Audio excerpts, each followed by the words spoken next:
Hi guys, మనందరికీ వినాయక చవితి వస్తే ఎంత ఇష్టం కదా. విగ్రహం పెడతాము, 5 days 9 days 11 days పూజ చేస్తాము, దేవుడికి రోజు నైవేద్యం పెడతాము, పొద్దున సాయంత్రం పూజలు చేస్తాము, అక్కడే కూర్చుంటాం, అందరికీ ప్రసాదాలు పెడతాం. ఇవంతా ఓకే. చిన్నప్పటి నుంచి వినాయక చవితి అంటే నాకు అర్థం కాని ఒకే ఒక విషయం ఏంటి తెలుసా, చూపిస్తాను. వినిపిస్తుంది మీకు?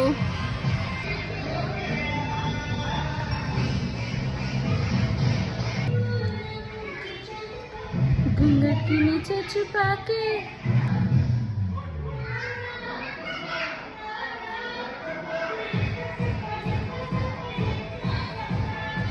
ఆల్ లాంగ్వేజెస్ లో తెలుగు, హిందీ, తమిళ్, కన్నడ, మలయాళం అన్ని లాంగ్వేజెస్ లో పాటలు పెట్టి వినాయకుడిని ఎంటర్టైన్ చేస్తున్నారు. వినాయకుడిని ఎంటర్టైన్ చేస్తున్నారా, మనల్ని ఎంటర్టైన్ చేస్తున్నారా?